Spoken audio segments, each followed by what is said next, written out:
दोस्तों, आपने देखा होगा कई बार जिन लोगों की परिवार में कोई खास अहमियत नहीं होती, जिन्हें परिवार कुछ खास नहीं समझता और जिनसे परिवार को कुछ खास उम्मीदें नहीं होती, वो परिवार का अटूट विश्वास बनकर उभरते हैं, वो परिवार का अभिमान बनते हैं। ये कहानी एक ऐसे ही लड़के की है और ये कहानी शुरू होती है बिहार से। एक ऐसा लड़का जो अपने 4 भाई बहनों के बीच में पढ़ने में सबसे नकारा समझा जाता था। पिताजी प्रोफेसर थे और निहायत ही ईमानदार इंसान, जिन्होंने पूरी जिंदगी में 1 रुपया भी ऐसा नहीं कमाया था जिस पे उन्हें अफसोस हो। वो उस बच्चे को हमेशा बुला के और कहा करते थे कि मुझे नहीं पता कि मैंने अपनी जिंदगी में क्या गलती की है कि अल्लाह ने तुम्हें ऐसा बना दिया। वो बच्चा पढ़ाई में सच में कुछ खास नहीं था और पूरे परिवार को इस बात की समझ थी कि ये पढ़ाई से कुछ बड़ा नहीं कर पाएगा। खैर, स्कूली शिक्षा की जो गाड़ी थी वो किसी भी प्रकार से आगे बढ़ी और धीरे धीरे वो बच्चा 10th में पहुंच गया। 10th बोर्ड का एग्जाम आने वाला था और वो CBSE से पढ़ाई कर रहा था। बोर्ड के एग्जाम में वो अपीयर होता है और फिर आती है रिजल्ट की बारी। जिस दिन रिजल्ट आता है, रिजल्ट जानने के बाद पूरे परिवार में एक टेंशन का माहौल था। पूरी फैमिली चिंतित थी। लड़का फेल नहीं हुआ था, हाँ बस पास हुआ था। सिर्फ 45% नंबर थे और CBSE से सिर्फ 45% नंबर होना, आप समझ सकते हैं कि ये सच में एक चिंता का विषय था। पिताजी प्रोफेसर थे, इसलिए उन्हें ये बात पता थी कि इतने नंबर से वो जिंदगी में कुछ खास आगे नहीं कर पाएगा और बहुत सारे रास्ते उसके लिए हमेशा के लिए बंद हो जाए। इसलिए उन्होंने अपने बच्चे को बुलाया और उसे समझाया कि देखो, इतने नंबर से तुम कहां जाओगे, इसलिए अच्छा होगा कि तुम दोबारा एग्जाम दो। वो बच्चा जिसे 45% आए थे, बाकी लोग भले ही टेंशन में थे, लेकिन वो अंदर अंदर बड़ा खुश था कि वो फेल नहीं हुआ और उसे 45% आ।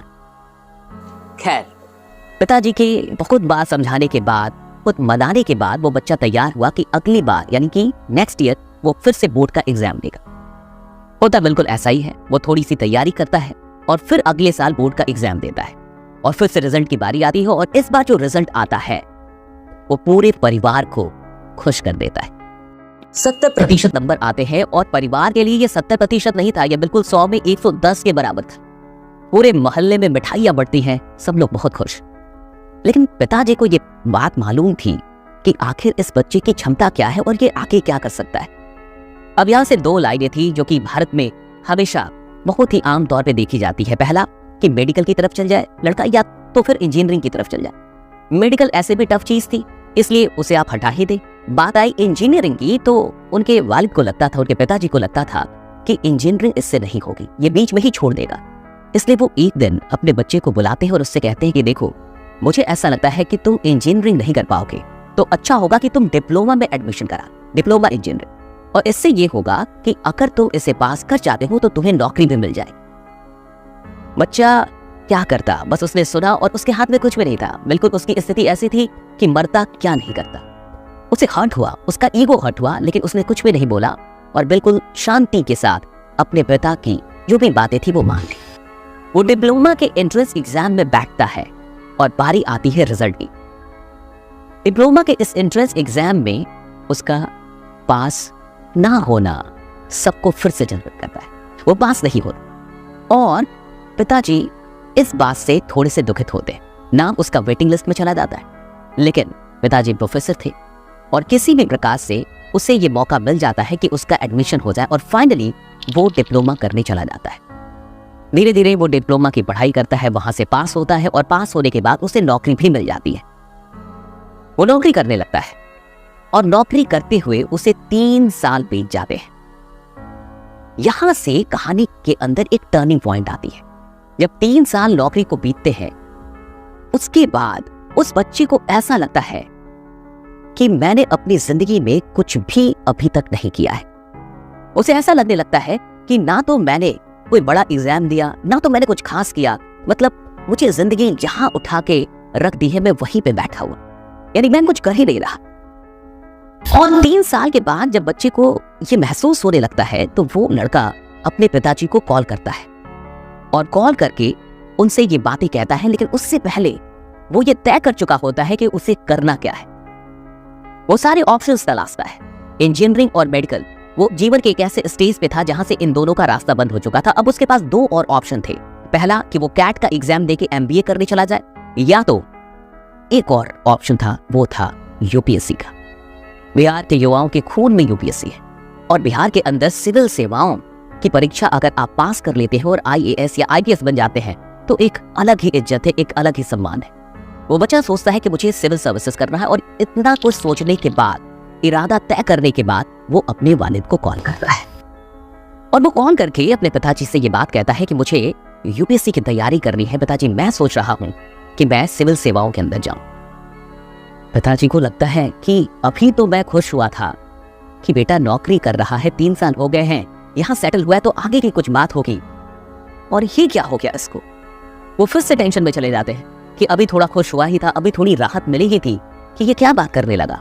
वो अपने बेटे से कहते हैं कि सुनो, मुझे लगता है कि तुम पे जॉब का अधिक स्ट्रेस है और तुम थोड़े थम चुके हो, तो एक काम करो, छुट्टी लेके घर आ जाओ कुछ दिनों की।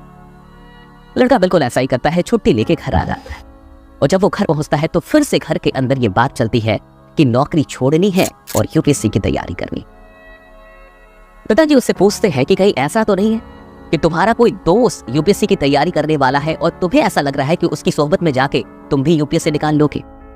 बच्चा कहता है कि नहीं पापा, ऐसी कोई बात नहीं है। फिर वो उसको बताते हैं कि तुम्हें अंदाजा भी है कि तुम किस एग्जाम की बात कर रहे हो, ये देश का सबसे कठिन एग्जाम है, तुम ये बात समझते हो। वो बच्चा कहता है कि हाँ मैं ये बात समझ रहा हूं और फिर भी मेरा ये इरादा है कि मैं यूपीएससी की तैयारी करूं। ये सब कुछ देखने के बाद उसके पिताजी ये कहते हैं कि सुनो, तुमसे अधिक और सबसे अधिक इस दुनिया में मुझे खुशी होगी अगर सच में तुमने अपना इरादा बनाया है यूपीएससी करने का।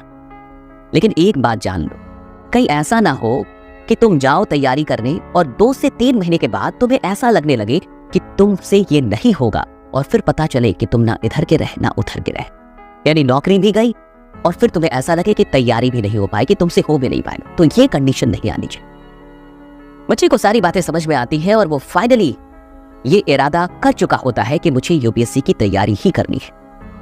पिताजी राजी हो जाते हैं और वो फाइनली पहुंच जाता है अपनी सिविल सेवाओं की तैयारी की यात्रा शुरू करने। यात्रा शुरू होती है और वो बच्चा कहता है कि यहां से मैंने पढ़ना, लिखना, टेबल कुर्सी पे बैठना, ये सारी बेसिक चीजें सीखी। इससे पहले मुझे ये सारी चीजें भी ढंग से नहीं आती थी। तैयारी करता है और फिर बारी आती है पहले एग्जाम की और पहले एग्जाम में प्रीलिम्स में ही उसका रिजेक्शन हो जाता है, वो फेल हो जाता है। फिर वो दूसरी बार एग्जाम में बैठता है और इस बार वो प्रीलिम्स निकाल लेता है। घर वाले खुश होते हैं। मेंस की बारी आती है लेकिन मेंस में वो फेल हो जाता है। फिर तीसरी बार वो एग्जाम में बैठता है और इस बार भी वो प्रीलिम्स पास कर लेता है।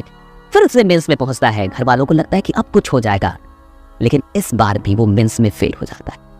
3 बार फेल होने के बाद अब घर वालों के लिए भी एक टेंशन का विषय होता है और थोड़ा बहुत मनोबल हर इंसान का कहीं ना कहीं टूटता है। लेकिन इस लड़के में एक बात आ चुकी थी कि मुझे यूपीएससी करना है। उसी दौर में साहब फैजल, उनकी वीडियोस ये देखते थे और भी कई लोगों की जो यूपीएससी क्रैक करके फाइनली सफलता प्राप्त कर चुके थे। ये बच्चा चौथी बार अपनी तैयारी में लगता है और जब वो चौथी बार बैठता है एग्जाम में तो इस बार वो प्रीलिम्स निकाल लेता है, मेंस का एग्जाम देता है और इस बार मेंस के एग्जाम में भी वो पास कर जाता है। फाइनल इंटरव्यू यानी कि लास्ट स्टेज, और इस अंतिम स्टेज में वो जाता है, इंटरव्यू देता है और फिर वक्त आता है, वो दिन आता है जब इंटरव्यू का नतीजा निकलना था, जब फाइनल रिजल्ट निकलना था। लेकिन अफसोस फाइनल लिस्ट में उसका नाम नहीं आता है। पिताजी को टेंशन होती है। उनको ऐसा लगता है कि इतना आगे जाके, लास्ट स्टेज तक जाके मेरे बच्चे का सिलेक्शन नहीं हुआ तो शायद वो परेशान होगा। इसलिए वो उससे कॉल करते हैं और कहते हैं कोई बात नहीं, तुम यहां तक पहुंच गए और फिर भी तुम्हारा सिलेक्शन नहीं हुआ, तुम परेशान मत होना। वो बच्चा कहता है कि पापा मुझे यकीन है कि अगली बार इस लिस्ट में मेरा नाम जरूर आएगा। और फिर वो 5वीं बार इसी माइंडसेट से, पॉजिटिव माइंडसेट से, एक जज्बे के साथ, एक जुनून के साथ तैयारी में लग जाता है अगले साल के। और फिर वो 5वीं बार एग्जाम में अपीयर होता है, प्रीलिम्स निकालता है, मेंस में निकालता है और फाइनली इंटरव्यू तक पहुंचता है। जिस दिन रिजल्ट निकलना था और वो जैसे ही रिजल्ट देखने वाला होता है, अचानक से उसके मोबाइल पे उसके फ्रेंड का कॉल आता है और जैसे ही वो कॉल देखता है अपने मित्र का, वो समझ जाता है कि मैं पास तो कर चुका हूं। तो वो सीधे अपने दोस्त से बोलता है कि मुझे इतना तो पता है कि मैं पास कर चुका हूं, मेरा रिजल्ट निकल चुका है, तो मुझे ये बताओ कि मेरी रैंक कितनी है। और वो दोस्त कहता है कि तुम्हारा रैंक 137 है, यानी ऑल ओवर इंडिया 137। और फाइनली वो लड़का आईपीएस बन जाता है। आप सोच के देखिए, एक ऐसा लड़का जो पढ़ने में नकारा था, एक ऐसा लड़का जो 2 बार मैट्रिक पास करता है, एक ऐसा लड़का जिसका डिप्लोमा के एंट्रेंस एग्जाम में भी सिलेक्शन नहीं हो पाता, वेटिंग में नाम चला जाता है, एक ऐसा लड़का जिसके परिवार को उससे कोई खास उम्मीदें नहीं थी, और 3 साल नौकरी करने के बाद उसे एक दिन ऐसा लगता है कि मैंने कुछ खास नहीं किया है, मुझे कुछ बड़ा करना चाहिए, और वो भारत की सबसे कठिन परीक्षा 5वीं बार 4 बार फेल होने के बाद 5वीं बार में पास करता है, और वो भी IPS बनता है।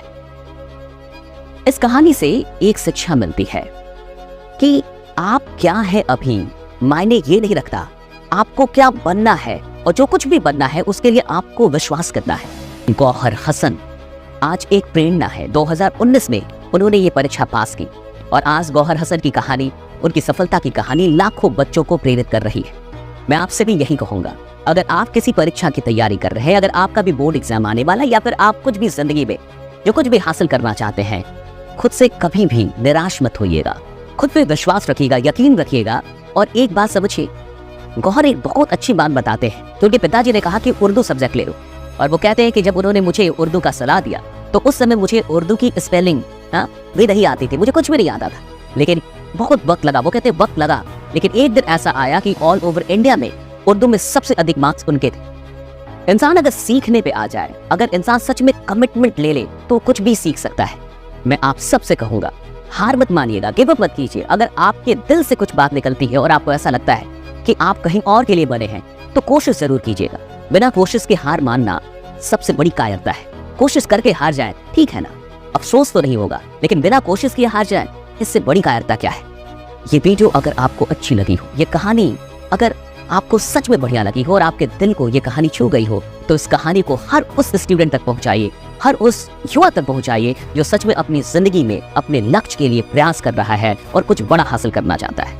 मैं आप सबसे कहूंगा कि आप खुद को कमजोर मत मानिएगा, आप कमाल के आदमी हैं। अगर आप ठान लें तो आप हर मुश्किल को आसान कर सकते हैं, और आप किसी भी मंजिल को हासिल कर सकते हैं।